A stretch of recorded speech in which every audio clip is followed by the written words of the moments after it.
Welcome to the Luxe Leap Podcast. My name is Réland Logan, and we chat about women consultants making bold moves, big wins, and the secrets to extraordinary branding. So I have a question. Have you ever met someone whose achievements span across law, journalism, education, and leadership, seamlessly weaving each discipline into a narrative of continuous impact and innovation? Well, you're about to.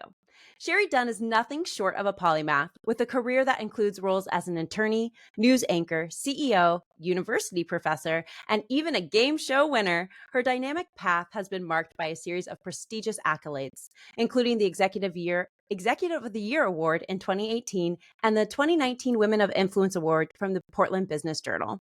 As an American Leadership Forum Fellow, Shari has been recognized for her ability to lead and inspire. Her contributions to journalism have earned her the Associated Press Award for Best Spot News and the Wisconsin Broadcasting Association Award for Best Morning News Show. Her insights have been cited in the Wall Street Journal and quoted in renowned publications like Time and Fast Company. But Shari's more than just her titles and awards. She's a thinker and an agent of change.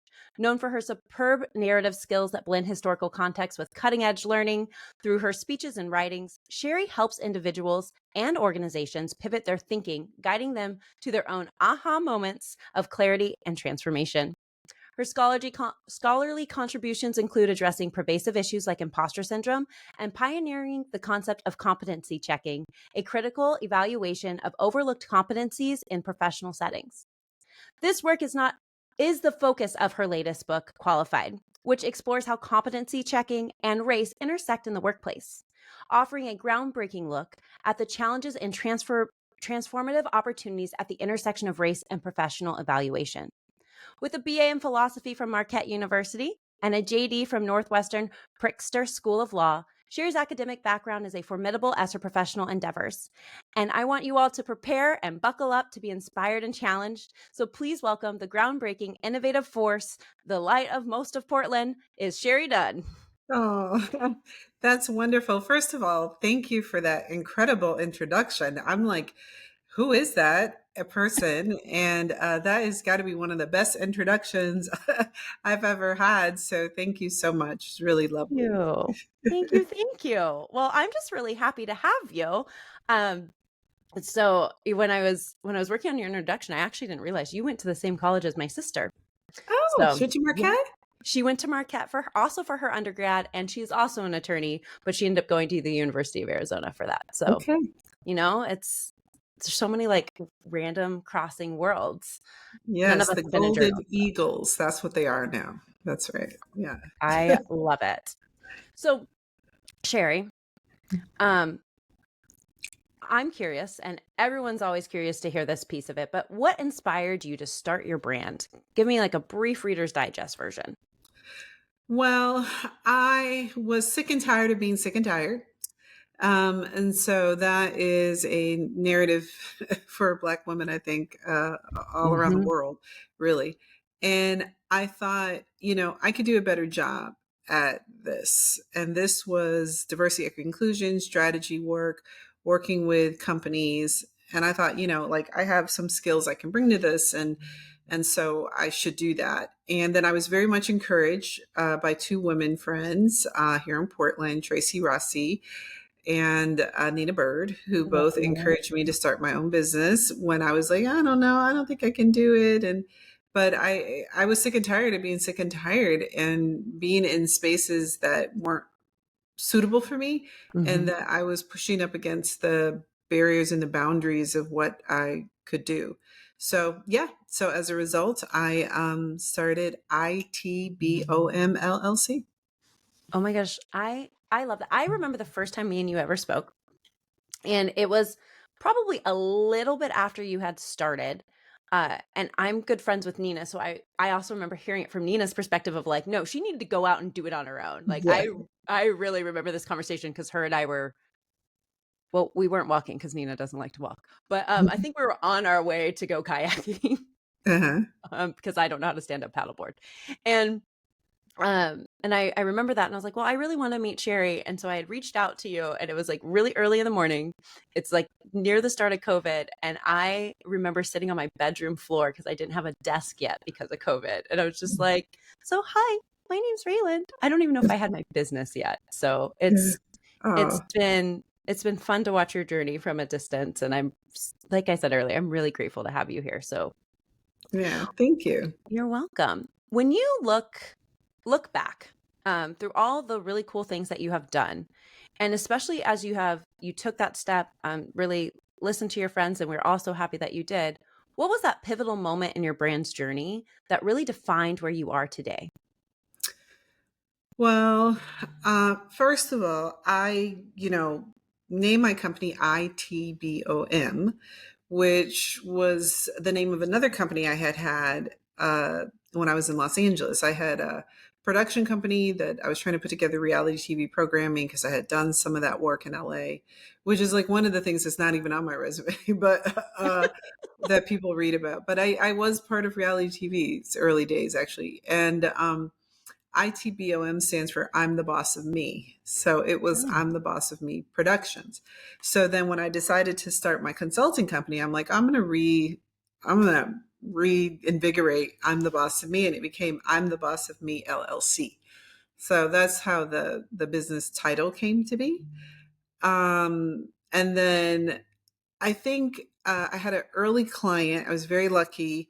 This was during the days of after the murder of George Floyd, and people are trying to figure out what to do. And I had a major international brand, consumer brand company, Shark Ninja, it's on my mhm. website, who hired me. And I got to do a tremendous amount of work across Yeah. multiple platforms, from executive coaching to training around diversity, equity, inclusion, to international interactions with their teams abroad, to product development and the intersection of looking at race and gender.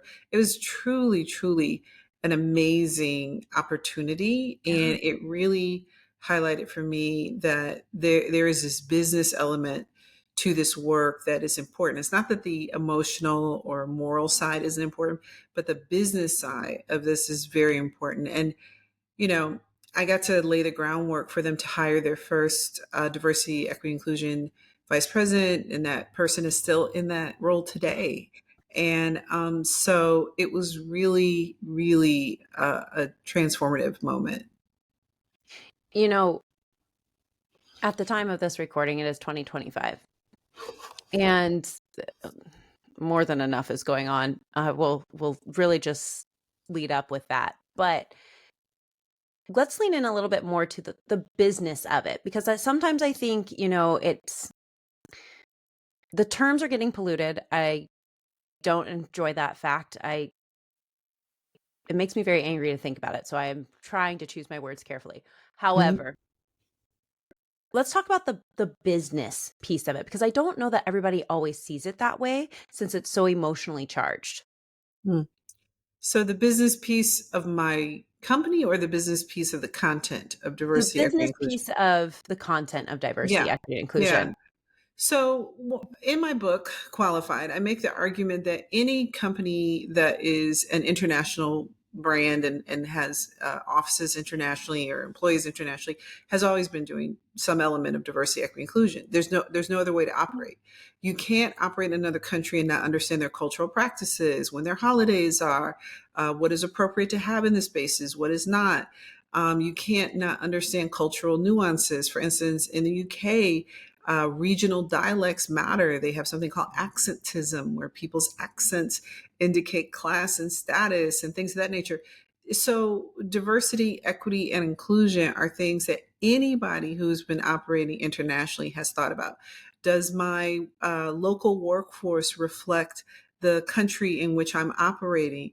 Do I have a good handle on the practices of the people who either we are expanding into that market, so we need to know what it is that they like, or I'm working with employees in that market, so I need to understand what the motivation is, what kind of pay scale they need. Like, it's ridiculous that this concept of diversity and inclusion is being demonized, when really it's any business worth its salt has and should, but this is the trick.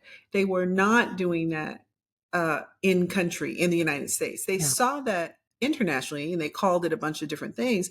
But when it came to within the United States, we were still operating as if only one dominant culture mattered in employment, in brand marketing, in product development, and that has long not been true. So so the business element of it for me is just plain. And also, I don't believe the federal government or the president can prevent a company from being competitive. And anti DEI conversations are about making a company not competitive in a diverse society in the United States and internationally. And I think we are seeing it in such an impactful way, because to your point, like we exist in a global economy at this point in our world. Like internet's not going away tomorrow. Maybe, but it's not going away tomorrow. And anybody at any given point in time when this podcast comes out can hear it here. They could hear it in Africa. They could hear it in insert country here, insert continent here. And that is really impactful because, to your point, we all have different holidays. The UK does have so many different accents that determine class. And the United States is a huge, huge footprint on a map. It's not tiny by any stretch of the means. And every state almost operates the way many countries operate. Like there's just differences across from the East Coast to the West Coast. Yeah, if you just regionally, yeah. And so I think it's really powerful to talk about that business aspect of it. And some companies are feeling the hit of getting rid of their DEI practices because Americans are intelligent. We are intelligent people. And I think that right now the current government doesn't see it as so. But we also recognize that we don't just have elections the day of election day, but we vote with our dollar. And I mean, powerful. diversity, equity, inclusion in the United States now is being used as a stand-in for Black. Mm-hmm. It really is. It really comes down to a historical and long-standing strain of anti-Blackness in the United States, and that anti-Blackness has had many forms.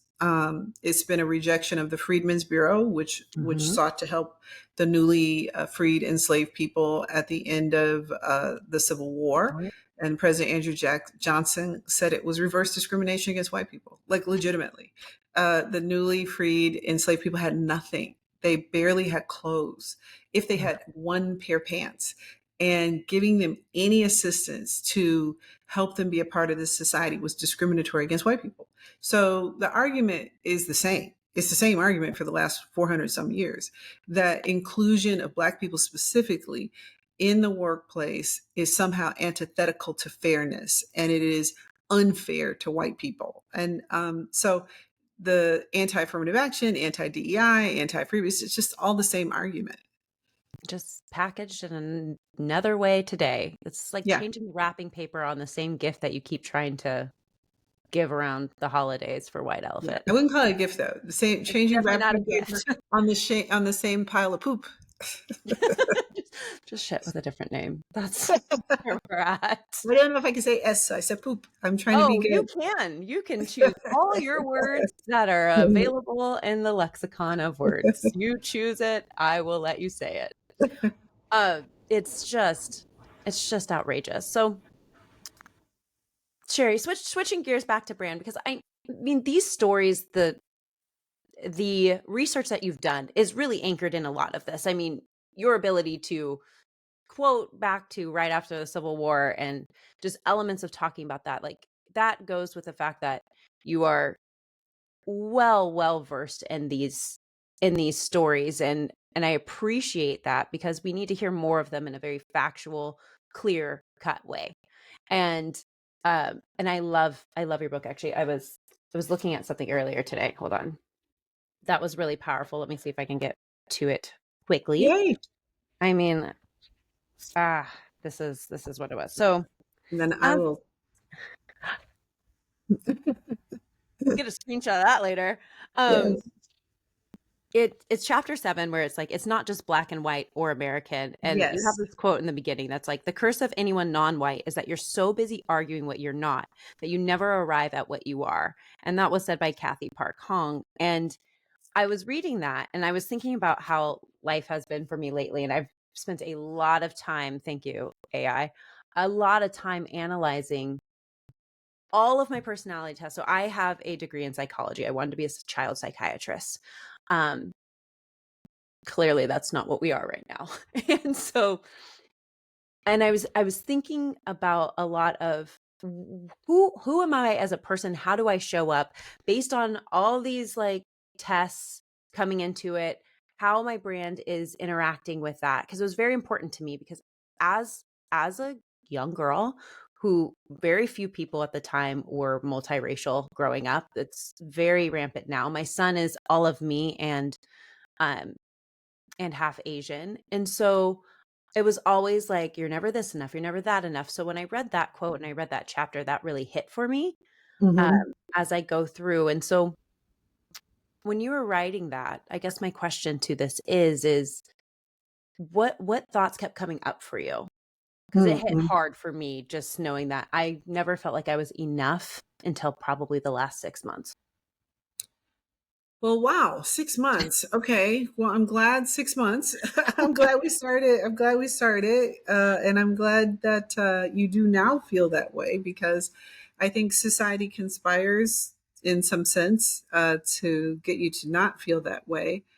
Um, the book is rooted firmly with both feet on the ground about the impact of anti-blackness on Black people and white people and everybody else who are caught up in this drama in the United States.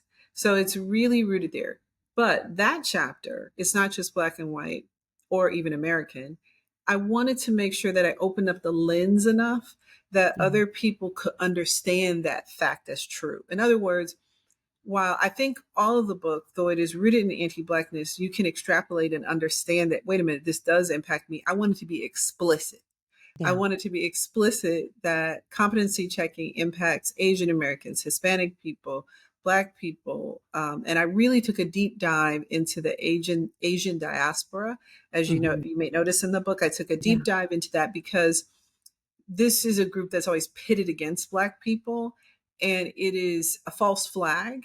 It is a tool of white supremacy to keep us fighting against each other, as opposed to turning and saying, wait a minute, we all require fairness and we all are going to be invested in eradicating anti-blackness because it hurts us all and advancing equity because it liberates us all. And so I wanted to make sure that that chapter spoke to as many identities as possible because sometimes I think writers think people are going to get it, but I was like, no, I'm going to be explicit so you explicitly get it about what I'm talking about. I love that. And like I said, that was one of my favorite chapters as I was going through it. I Well, was like, and I it do hit have hard. to say that that quote is from Kathy Park Hong, as you said, and she has a book called Minor Feelings, an Mhm. Asian American Reckoning, which I recommend for everyone. Okay. When you're promoting your book, it says a lot, I think, about someone when you also promoting their book. But it's just a fabulous book and really a great contextual understanding from her perspective as Yeah. an Asian American woman about the story in the United States. And man, do we have stories? I love sometimes I'll just say something very like, here we are. I need to get out more, I think, is what needs to happen so I can appreciate it a little bit more. Um, Mm. so Sherry, switching gears, looking forward, not necessarily just to all the plane rides you have to take, but like looking far into the future. What are your long-term goals for expanding your brand's impact and the impact of this work? It's a really interesting question. I think when I first started writing the book in 2023, Yeah. I may have hoped that the book would spur more speaking engagements, more opportunities to consult, more giving me more weight and authority to weigh in and participate in the national conversation. Um, but after the election, I feel like there's been a 10 alarm fire set. and my goal is to be a participant on the fire line.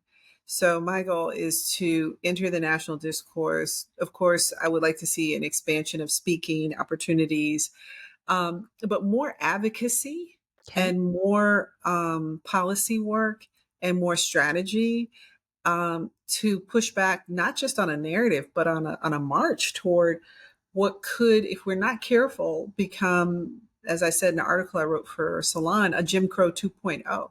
Like I think we're in a really, really dangerous We situation. are. And so what I hope the book does now is very different than what I hope the book might do when I wrote it. And I hope the book acts as a weapon and a shield to push through some of the misinformation and disinformation around what it means to be qualified in the workplace. I I can totally see that. You know, a lot of us, we go into becoming authors. I have a few on the podcast, yourself, and some upcoming where it's like, this is my authority piece. Like I really want this for my brand to give me these spaces. And then sometimes that idea, we don't have a crystal ball. We can't see how it's going to impact the world. And then all of a sudden it's like, whoa, glad I did that when I did it. And it's coming at the perfect time. Even though Feel perfect. it Yeah. doesn't feel perfect right now, because we are on the receiving end of a lot of this backlash as Black women, and but it is the right work to do, because I agree with you. I think we are at a very tumultuous moment in time, and it's too close for comfort Yeah. for a Yeah. Jim Crow I 2.0. mean, it has all the hallmarks of the last World War. the end of Reconstruction. Yeah. And this is why my book does take a teeny detour into the historical setting. I'm so glad it does, because if you read that, you will start to really be like, ooh, that's just like what happened last week, or that's just, you really see.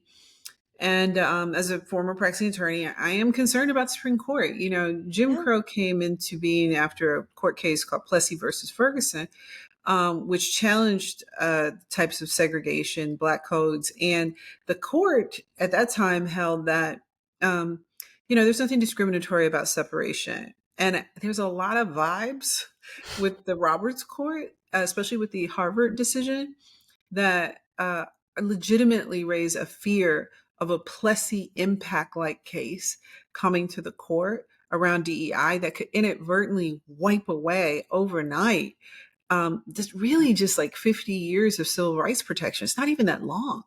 And so, yeah, I mean, it's scary in a way that I don't know if people are scared enough, which I don't want to cause a Healthy. stampede in a movie theater, but the theater is in fact on fire. Like, in law, they say, you can't yell fire in a crowded theater, when it's not, because no, the theater's on fire. We literally need to yell fire. People need to exit the theater in every way they can.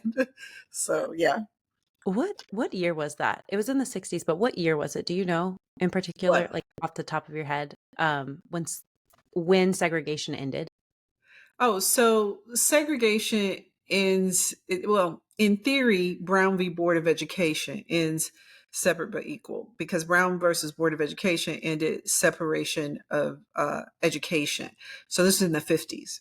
But in practice, it took both legislation, civil rights legislation, and continued litigation to implement. So me personally, I look at the end of segregation coming to when I was born, which is in 1968, when some of the last of the civil rights legislation was passed, which Yeah. then had fully dismantled legally, not morally, practically, or how we live, but legally, the vestiges of Jim Crow. So that means that we are only 56 years into freedom. That's what I like to tell people. Like, we think Black people were freed at the end of the Civil War, but that's not exactly right. Like, we were freed at the end of the Civil War, and we had about a decade to 12 years of freedom during Reconstruction, when the North forced the South to implement laws. Well, when Jim Crow ended, we go into another 80 years of legal enslavement and Wow. subjugation in every form except physical. So we have spent way more time in enslavement by law or by physicality than we did in freedom.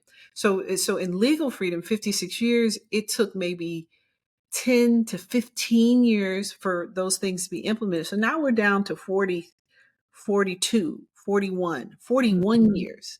So it's a short 41 years up against 400 years. That's like no time. And so, but one thing I'd like to tell people is that Black folks in particular have actually made incredible strides in this short period of time. And that actually is what I think the problem is for those who do not like this advancement. That if we could make these kind Uncomfortable. of strides in 41 years with everything against us, they've got to divert the path because we might continue to make strides. I mean, that really seems to be the heart of the matter to me anyway. No, I agree. And the reason I asked is I'm mentally timelining from how old my dad is, not to share Mm-hmm. my dad's age, because knowing that man, he'll come for me.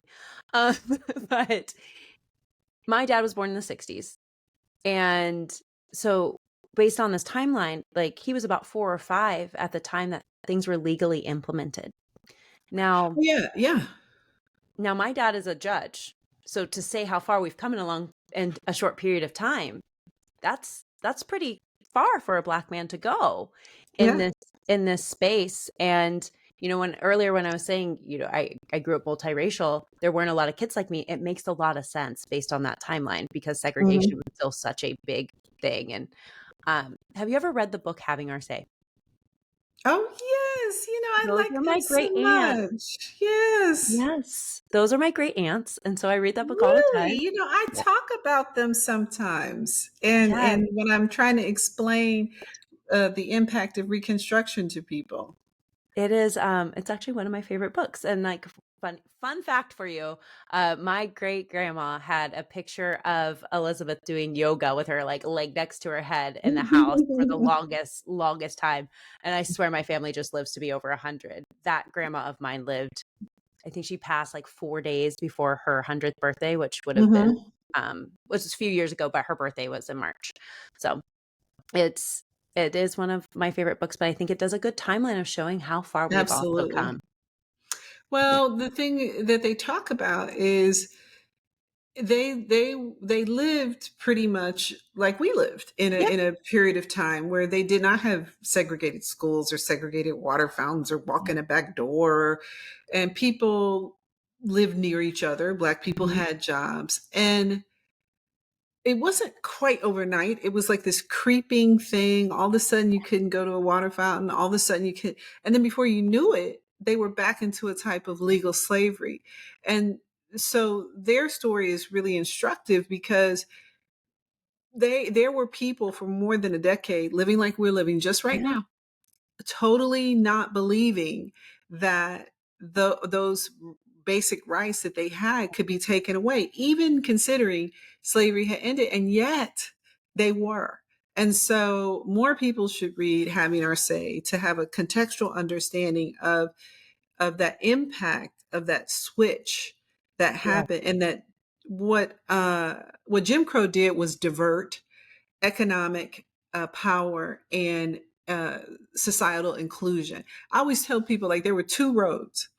If we had to continue down the road of Reconstruction, we wouldn't be here today. You and I wouldn't even be having this conversation. No. Black people would probably be integrated into society in multiple ways, probably a lot more racially mixed because Mhm. people, when they're near each other, marry each other, know each other. So there'd be Yes. probably even more racial mixing. We would have been integrated into the workforce and society in a way it wouldn't have even it would have, I'm sure there's always been some issue, but it wouldn't have been the issue it is today. But Jim Crow, which was government policy and practice, sent us on the road to today. And so that book shows you that fork in the road in a very clear way. Thank you for saying that. Thank you. And I think you might be like one of the first people I've ever Oh, asked who read it, who's like, oh, no, I I love know it. I it. know it inside and out. Yeah, no, I loved that book, and I think there was a play. Did Oprah? Not a, did Oprah do a movie or like a TV movie? I There think was like a somebody. Lifetime type of Yes, movie. I yes, don't know if it's on somebody did. Lifetime. I Yes. told you, I really liked it. Yeah, and my family liked it. We all liked it. Yeah, Oh my so. goodness. Yes. Well, it's a tiny, tiny world. And yes, they Mhm. were my great, great I don't know. They were still alive when I was born. So they passed a Wow. little bit after I was born. I was probably, I think, 3 for one and like 7 for the other. Mhm. So they lived long lives. They Long did. They lives, were those so 2. interesting. The Delaney sisters. Yeah, The Delaney sisters. my mother's mother, my grandmother was a Downey, and so there's a lot of Irish mixing in the Yep. South, which is another story, though, a story we're not told because just like their story, yes, there was rape in the Yep. South, and there was rape in the institution of slavery. It's your property; you can do whatever you want, and that rape included children, women, and men. So it wasn't just it was everybody. Yep. But there's also this quirk in the matrix that part of initially before there was permanent enslavement, uh, immigrants or indentured servants and the Mhm. enslaved people had relationships, and some were married and some lived together. And in Virginia, it was such an issue; they had a hard time distinguishing who was black and who was white. And and then became the one drop rule. So it started to get tighter and tighter, Mm. but there was this really time period. So anyway, the reason I talk about that is because my grandmother's father was he was either Irish or like a quarter Irish, but his Irishness was tied to an identity of his father, who was not an enslaver, right? Mhm. So there's this story about the relationships that Black people and and white indentured servants, Italians also had, Mhm. that is lost to history. Yeah. Um, because those people went on to become white in the traditional sense, and then those relationships were broken. But there's a lot of Irish in the story. There is a ton, and um it's also so very interesting to see how easily the narrative can be rewritten. Yeah. Mhm. How easily it can be rewritten. And it's really powerful that, as women and as people, like our primary listeners here are women, but as women and as people, that we hold to those stories so they make it through, because history is always written by the victor. And sometimes things can get lost, but we cannot forget that these things have happened because they've happened before. They are markers to show us what is possible, and Happen we have to again. see the warnings. Yeah, a lot of people today are talking about, oh, this reminds me of Germany and this reminds me of fascism. Honey, this reminds you of the United States. Circa Every year. 1865, 1864, 1876. Like this is the United States, 1676, 1619. This is, you don't have to look across the ocean. You just dig into our own history to see this moment. The attack on the judiciary, all of it is tied to this issue around race-based financial dominance. Yeah. And that is the root of that story. And it's a story that I like to say other people get caught up in. Everybody else kind of caught up in the mix of that. And unfortunately, what some groups have done is instead of blaming white supremacy, they blame Black people for it. It's not our, we didn't, Do it's the this. We old did not Billy put Joel ourselves song. on boats. We didn't start the fire. You know what I mean? We didn't start the fire. We didn't name ourselves Black people. There was a Joe Rogan, once so ignorant, said, "Oh, I don't know why they call themselves Black people. Why they?" We didn't call ourselves Black people, dummy. Didn't. Like these are names and titles that were given to us, forced on us. Yes. And whiteness was given to white people. They weren't called white people. They didn't call themselves white people until we showed up. Hmm. And I tell people that's the first political identity group is whiteness. Yeah. And people, oh, Black people, race hustling. That's the first race hustle, darling, is putting together a group of ethnic people who had nothing in common and calling them white. That is the first and biggest race hustle there ever was. And we didn't do it. We didn't have anything to do with it. Those names were given to us. And here we are Mm-hmm. playing cleanup crew half the time. It's kind of getting old. Well, switching gears to something fun and fabulous. As we round out, Shari, I asked this question of everyone, and this has been such a beautifully serious conversation that I almost feel guilty to ask it, to be That's real with okay. you. But I have a feeling if anyone's listening to this, they're like, okay, but now we really want to know the answer to these last 2 questions, which is, Okay. What does a day living a luxurious life look like to you?